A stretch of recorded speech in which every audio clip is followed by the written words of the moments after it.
எல்லாருக்கும் வணக்கம். நான் உங்கள் அர்ச்சனா தாமரைக்கணி. நான் இப்போ உங்களுக்கு சொல்ல போகிறது ஒரு சிறுகதை தான். சிறுகதைன்னு கூட சொல்ல முடியாதுங்க, ஒரு குறுங்கதை தான் இது.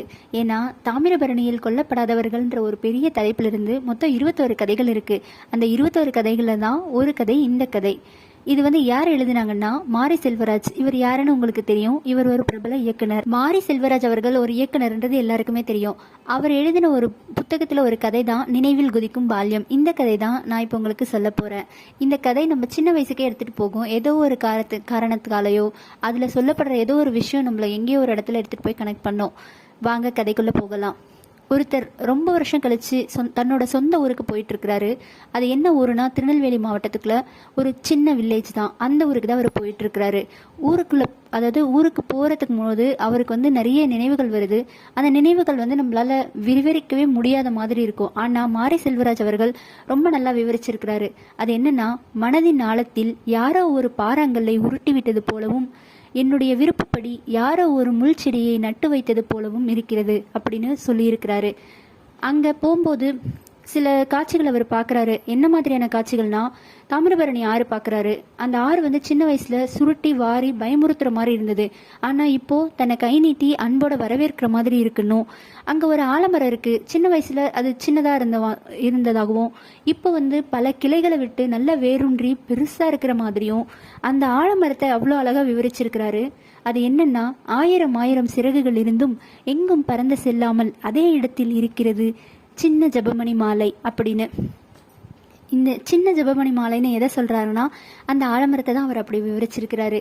அது மட்டும் இல்லைங்க, ஊருக்குள்ள ஆச்சிமுத்தா கோவில்ல பூவரச மரம் இருக்கும். அது சின்ன வயசுல பாக்குறதுக்கு கொஞ்சம் பயமுறுத்தலா இருந்தாலும் இப்ப பாக்குறதுக்கு ரொம்ப சந்தோஷமா இருக்கிறதாவும் சொல்லியிருக்கிறாரு.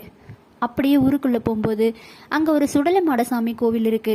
அங்க இருக்கிற உண்டியல்ல சின்ன வயசுல தேவைக்கு சில காசுகளை எடுத்து உபயோகப்படுத்தி இருக்கிறாரு. இப்பவும் குழந்தைகள் அதையே பயன்படுத்துறதா அவர் சொல்லியிருக்கிறாரு. போற வழியில பார்க்கும்போது ரயில் பாதையில ரயில் போயிட்டு இருக்கு. அந்த ரயிலை பார்த்தோன்னே இவருக்கு என்ன தோணுதுன்னா, சின்ன குழந்தையில் பிடிவாதமா ஏற்றிக்கொள்ளாமல் போன அந்த ரயில் இப்பொழுதும் அப்படியே போகிறது அப்படின்ற மாதிரி சொல்லியிருக்கிறாரு. இப்போ இது எல்லா காட்சிகளும் அவருக்குள்ள ஒரு நினைவுகளை கொண்டு வந்தாலும் அவருக்குள்ள இன்னொரு ஏக்கம் இருக்கு. அது என்னன்னா, தன்னுடைய சின்ன இவ்வளவு காட்சிகளை தாண்டி போனதுக்கு அப்புறமும் அவருக்கு ஞாபகம் வர்றது அவரோட சின்ன வயசு ஃப்ரெண்டு தான். அவர் யாருன்னா ராமமூர்த்தி. ராமமூர்த்தி யாரு? அந்த பக்கத்து தெருவில் இருக்கிற அருணாச்சலம் மாமாவோட பையன் தான் ராமமூர்த்தி. அவங்களுக்கு எப்படி நட்புனா, சின்ன வயசு மூக்கொழுகிற காலத்துல இருந்தே நட்பு தான். கொட்டாங்கச்சி விளையாடும் போது ஒரு முறை கட்டப்பால் தாத்தாவோட வீட்டோட ஓட்டை உடைச்சிடுறாங்க. அப்போ அவர் என்ன பண்ணுறாருன்னா, 2 பேரையும் மேலே தெருவில் முட்டி போட வச்சிடுறாரு. இந்த ஞாபகம்லாம் அப்படியே அவருக்கு வந்துட்டு இருக்கு.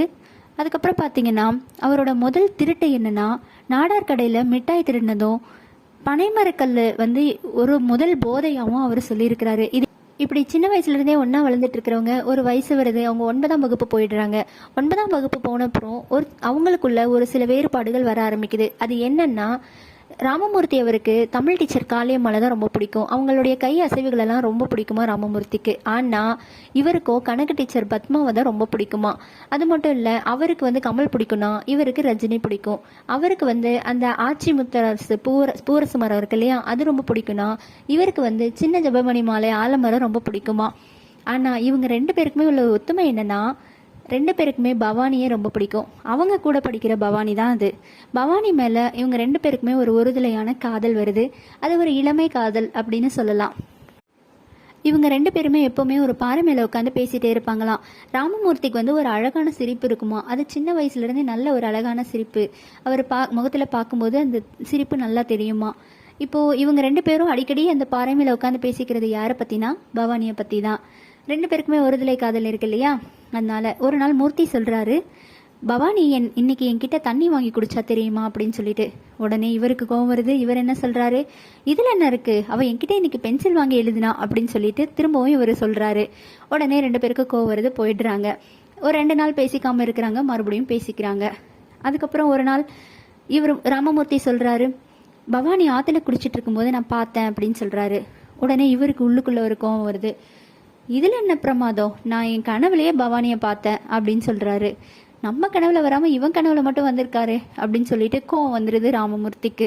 இப்படியே சண்டை போட்டு ஒரு 2 நாள் 3 நாள் பேசாமல் இருக்காங்க. மறுபடியும் பேசிக்கிறாங்க. ஒரு நாள் மூர்த்தி என்ன சொல்கிறாருன்னா, இங்கே பார்த்தியா என்கிட்ட ஒரு சட்டை இருக்குது அப்படின்னு சொல்லி காட்டுறாரு. அது யாருடைய சட்டைனா பவானியோடைய பாவாடை சட்டை இருக்கும் இல்லையா, அதில் வந்து அந்த சட்டையை மட்டும் அவர் எடுத்து வச்சிருக்கிறாரு. உடனே இவர் அது கொஞ்சம் கூட நானும் வச்சுக்கிறேன் அப்படின்னு சொல்லி கேட்கும்போது நான் ஃபஸ்ட்டு தரமாட்டேன்னு சொல்கிறாரு. ஆனால் அதுக்கப்புறம் சரி நான் தரேன், ஆனால் இன்றைக்கி ஒரு நாள் மட்டும்தான், நாளைக்கு எடுத்துகிட்டு வந்து திரும்ப கொடுத்துடணும் அப்படின்னு சொல்கிறாரு. சரி நாளைக்கு கொடுத்துட்றேன் அப்படின்னு சொல்லி இவரும் வாங்கிக்கிறாரு. ஆனால் அடுத்த நாள் கேட்கும்போது அதெல்லாம் இல்லை தொலைஞ்சு போச்சு அப்படின்னு சொல்லிடுறாரு. இப்படியே போயிடுது. 2 பேருக்கும் சண்டை வருது. திரும்பவும் ஒரு நாள் சேர்ந்துக்கிறாங்க. இப்போ கொஞ்ச நாளுக்கு அப்புறம் என்ன ஆகுதுன்னா, பவானி அந்த ஊரில் தானே இருக்காங்க, அவங்க வந்து ஏஜ் அட்டன் பண்ணிடுறாங்க. அப்போது இவங்க 2 பேருக்குமே அவங்கள ரொம்ப பிடிக்குது, அவங்கள ரொம்ப பார்த்துட்டு இருக்கிறாங்க. இப்படியே கொஞ்ச நாள் போயிட்டுருக்கு. என்ன ஆகுதுன்னா 9th ஃபெயில் ஆகிடுறாரு ராமமூர்த்தி. ஆனால் இவரோ நல்லா படித்து வெளியூருக்கு வேலைக்கு போயிடுறாரு. அப்புறம் ஒருத்தருக்கு ஒருத்தர் தொடர்பே இல்லாமல் போயிடுது. அதுக்கு காரணம் என்னென்னா, இப்போ மாதிரி ஏதாவது சோஷியல் மீடியாவோ இல்லை இன்டர்நெட் ஃபெசிலிட்டியோ பெரிய ஃபோன் அந்த மாதிரி ஏதாவது இருந்திருந்தால் கான்டாக்டில் இருந்திருப்பாங்க. அப்போது எந்த வசதியும் இல்லாதனால அவங்க ஊரை விட்டு அவர் வெளியில் போயிடுறாரு. ரொம்ப வருஷத்துக்கு அப்புறம் தான் மறுபடியும் ஊருக்கு வராரு. இப்போது தன்னுடைய நண்பன் ஞாபகம் மட்டும்தான் அவருக்கு இருக்குது, ராமமூர்த்தியை போயிட்டு பார்க்கணும் அப்படின்னு சொல்லிட்டு தெருவுக்குள்ளே நடந்து வந்துட்டுருக்கிறாரு.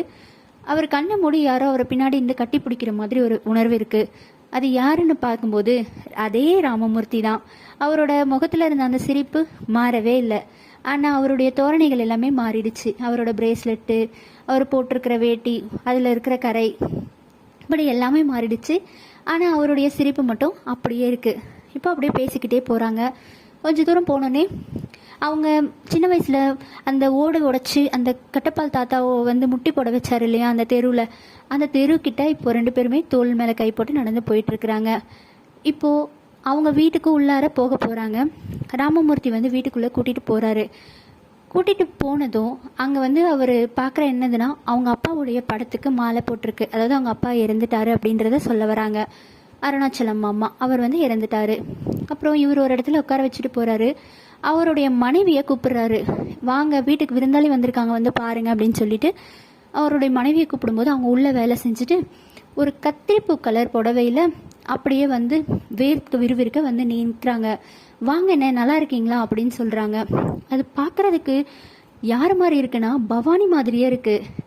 பவானி மாதிரி இல்லைங்க, அது பவானியே தான் ராமமூர்த்தி திருமணம் பண்ணியிருக்கிறாரு. இப்போ ராமமூர்த்தி உள்ளே போய் ஏதோ பண்ணிட்டு இருக்கிறாரு. இவங்க வந்து கேட்குறாங்க, பவானி நல்லா இருக்கீங்களான்னு, எப்போ உங்களை பற்றி தான் பேச்சு அப்படின்னு சொல்லும்போது இவருக்கு என்னை பற்றி என்ன பேச்சுன்னா, எனக்கு எல்லாமே தெரியும், நீங்கள் சின்ன வயசில் என்னெல்லாம் பேசிக்கிட்டீங்க எல்லாமே எனக்கு தெரியும்னு சொல்லும்போது இவருக்கு வந்து ஒரு கூச்சமாகவும் ஒரு சங்கடமாகவும் இருக்குது. அந்த இடத்துல நம்ம பேசினதெல்லாம் இப்போ தன்னுடைய நண்பனுடைய மனைவி ஆயிட்டாங்க பவானி அப்படின்றனால. ஆனால் இவருக்கு வந்து ஒரு கட்டத்துக்கு மேலே பவானியை பற்றி நினைப்பு கூட கிடையாது. ஆனால் இப்போ தான் அவருக்கு ஊரை பற்றி வந்துட்டு இருக்கும்போது நினைப்பு வருது. இப்போது அவங்க சொல்கிறாங்க, பவானி நீங்கள் வந்து சாப்பிட்டுட்டு தான் போகணும் கண்டிப்பாக அப்படின்னு சொல்லிட்டு. போதும் அவனை பற்றி இப்படியே பேசிக்கிட்டே இருந்தால் அவன் ஓடி போயிட்டு போகிறான் அப்படின்னு சொல்லிட்டு உள்ளேருந்து ஒரு குரல் மட்டும் வருது. அது ராமமூர்த்தியோட குரல். உடனே இவர் பவானி என்ன சொல்கிறாங்கன்னா, இல்லை அண்ணன் அதெல்லாம் பண்ண மாட்டார், கண்டிப்பாக சாப்பிட்டுட்டு தான் போவார் அப்படின்னு சொல்கிறாங்க. உள்ள கொதிச்சுட்டே இருக்குது, கண்டிப்பாக சாப்பிட்டு தான் போவாருன்னு. அப்புறம் அந்த பவானி சொல்கிறாங்க, இவர் எல்லாமே உங்களை பற்றி பேசிக்கிட்டே இருப்பார், ஆனால் அந்த சட்டையை மட்டும் எப்படியாவது உங்ககிட்ட வாங்கிடணும்னு உங்களை பார்க்கும்போது அப்படின்னு சொல்லிட்டு இவர் சொல்லிகிட்டே இருப்பார் அப்படின்னு சொன்ன உடனே அவருக்கு ரொம்ப ஒரு மாதிரி கூச்சமாயிடுது.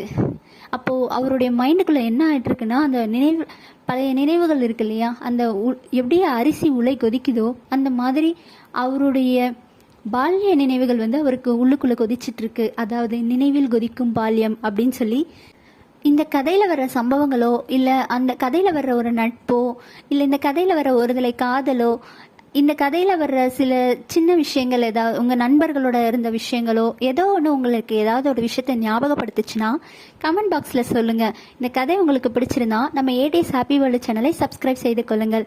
நன்றி.